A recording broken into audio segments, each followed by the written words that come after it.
Mas um próximo assunto interessantíssimo depois desse, que eu também fiquei encantadíssima, é sobre uma sacerdotisa, uma escritora, uma cientista, que não existia, esse conceito de ciência que a gente tem hoje não existia na antiguidade, né? As pessoas tinham um domínio de vários, os antigos eles usavam matemática, biologia, química, engenharia, etc. Não, eles são cientistas, eles têm conhecimentos gerais sobre tudo e as coisas não são separadas, porque na natureza elas não são separadas. A nossa cultura eurocêntrica que andou separando essas coisas em caixinhas e fez a gente se especializar em caixinhas e não entender o resto e fez essa confusão na nossa cabeça. Mas os antigos, né, e os indígenas até hoje, eles têm um conceito mais generalista de tudo e tal. Então essa mulher da Acádia, Acádia era uma civilização que veio lá da Suméria, então estava falando com a Tina. Vocês conhecem, vocês lembram, né, da escola aí, quando a gente aprendeu sobre o rio Tigres e o Eufrates, lá da Mesopotâmia, que era uma das mais antigas civilizações da humanidade, né, praticamente ela era a mais antiga até conhecerem Göbekli Tepe aparecer, né? Então na Suméria, depois ali no meio da civilização suméria e Babilônia, cresceu ali por aquela região também a civilização acádia, os acadianos. E essa mulher, que ela chama Enheduanna, lá na Acádia, estamos falando de 2.500 anos antes de Cristo, né? Essa mulher, ela era filha do rei da época, chamava Sargão, o rei Sargão da Acádia. Ele era o imperador dessa civilização ali da Mesopotâmia, uma das primeiras e mais poderosas. Já existia a China, a Índia, já estava tudo ali, já estava rolando Egito, já estava rolando também ao mesmo tempo. Os árabes eram tribais, as Américas nem se fala, eram tudo, né, povos originários e tal. Mas a Suméria, o Egito e a Índia e a China já estavam um pouco mais evoluídos como civilização, e principalmente a Suméria, que foi uma das mais antigas, já era uma das mais evoluídas na época, estamos falando de 2.500 a.C. Então esse rei Sargão foi um rei muito poderoso, muito potente, que tinha um domínio grande já daquela região da Mesopotâmia toda, e começou já a se expandir bastante. Ele tinha essa filha que chamava Enheduanna. Como o rei Sargão, o pai dela, expandiu muito o império dele de forma muito rápida, né, em uma geração, né, ele mesmo expandiu muito, ele começou a entender que já complicou para dominar, né, a dominação desses povos que ele estava se expandindo já estava ficando complicada. A Enheduanna começou a resolver esse problema, foi a primeira pessoa da civilização humana que começou a resolver o problema de unificação cultural de um império em expansão. E ela resolveu esse problema simplesmente criando uma coisa que se chama hoje religião. Então temos aí uma mulher, a filha do rei Sargão, da Acádia, a inventora da religião para ajudar o pai a dominar de forma melhor esses povos que ele estava saindo conquistando igual um louco. Então, se ela domina a cultura e coloca, porque cada um tinha um deus diferente, cada um tinha um panteão de deuses diferentes, todos politeístas, né? O monoteísmo foi surgir mais de 3.000 anos depois, 2.000 anos depois disso. Então, eram todos politeístas, etc. Cada um cultuava uma coisa, cada um tinha uma cultura. E ela começa a escrever hinos. E escrever. Ela deixou em argila. Por que a gente sabe hoje? Porque eles já sabiam que algumas coisas tinham que perpetuar durante os séculos. Então eles já sabiam que se eles escrevessem em argila, no tábua de barro, né, aquilo ia durar mais. Se fosse bem preservado, etc. Então eles escreviam coisas importantes e eles escreviam assim. E ela escreveu hinos para as divindades sumérias da época, principalmente a deusa Inanna, que é a deusa da fertilidade. prosperidade, etc. Então tem hinos para a deusa Inanna lindíssimos dessa mulher. Lindíssimos. E tem uma frase que ela diz para o pai,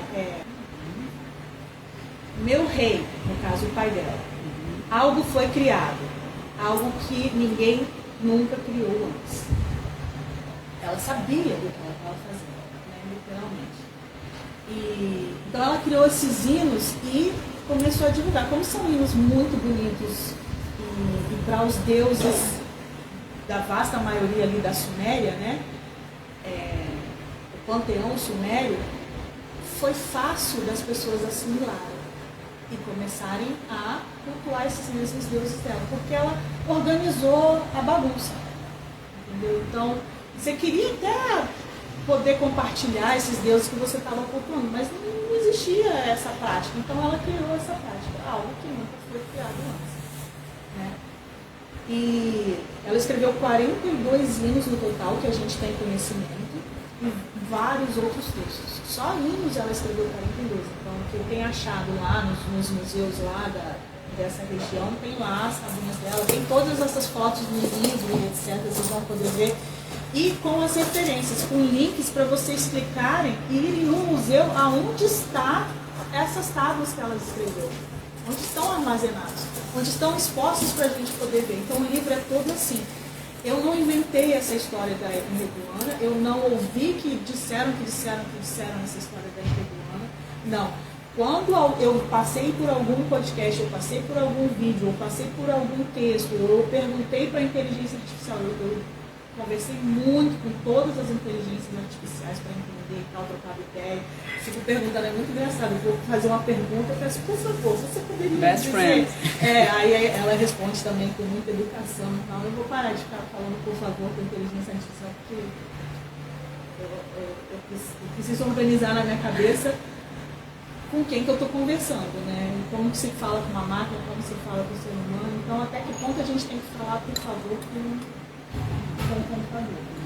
Eu vou pensar nisso melhor nesse próximo vídeo. Vai ter um capítulo sobre isso.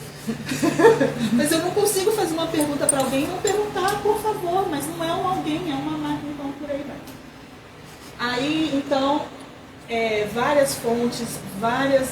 Então, quando eu passei por isso, eu não fui lá escrever, olha que legal esse assunto aí da Não, eu fui, então, peraí, se ela escreveu 42 hinos, como que se sabe disso? Então um arqueólogo tal lugar achou isso aqui. Quem é esse arqueólogo? Aonde? Cadê o que essa pessoa escreveu? Publicou cientificamente sobre o assunto. Aí vou lá no artigo científico dessa pessoa. Aonde está? Eu quero ver essa tábua. Eu não tenho como ver, lógico, fisicamente, mas eu vou no site do museu, pego a foto lá, da onde está o museu e coloco uma referência no livro, etc. O livro está todo assim. A Maureen que leu sabe disso. Está todo sobre referências. Praticamente não tem opinião, nem minha, nem de ninguém. Aliás, tem muita opinião de um monte de gente, mas quando é opinião, eu separo, coloco entre aspas, coloco nome, endereço, telefone, etc. Tudo dessa pessoa. Quem é, quem deixa, quando que escreveu e o link para a opinião dela. E minha tem quase muito pouco. Tem, porque não tem jeito, né? Mas, não mais eu, sou super opinativa. Mas assim, então, sobre a Enredoana tá lá a foto das tabuinhas que ela escreveu. E aí, obviamente, que eu vou adorar um dia poder ir lá e ver pessoalmente, sabe? E ter um contato mais atual, e etc. Aí eu quero cada vez mais entender sobre arqueologia por causa disso. Porque aí começa as piadas. Mas se o cara do museu está mentindo? Se o arqueólogo mentiu? Se não sei o que, ele inventou? Porque a gente tá difícil de acreditar em qualquer coisa. Entendeu? Mas fica mais fácil quando a gente vê várias fontes diferentes e eu ainda acredito muito na ciência. Eu sou uma cientista, né, pessoalmente, sou uma pesquisadora, por profissão e por hobby também. E eu ainda acredito. Se o cientista falar, publicar artigos científicos e colocar para o escrutínio da comunidade científica e etc., então eu vou acreditar nisso. E senão, eu provavelmente não vou acreditar. Então, eu que o digo. Não vem com pseudociência para cima de mim, porque eu posso te respeitar, eu posso ouvir, com certeza posso estudar, posso até acreditar, mas provavelmente não vou ficar muito compartilhando. Por aí, muito menos escrevendo um livro. Então é isso. Então essa parte da Enredoana também, está bem no começo do livro, a gente nem saiu nem de 2.500 anos ainda. Né? Então, imagina o que vem por aí. E isso porque a gente tem muito pouco, de antigamente a gente tem muito pouca arqueologia, muito pouco artefato científico para comprovar. E não é só a arqueologia que comprova um fato da antiguidade, etc. São várias coisas também, várias outras coisas. E é muito difícil achar. Então, mais recentemente, aí tem muita coisa, mas mais antigamente tem cada vez menos coisa. Mas quando acha, é um sucesso.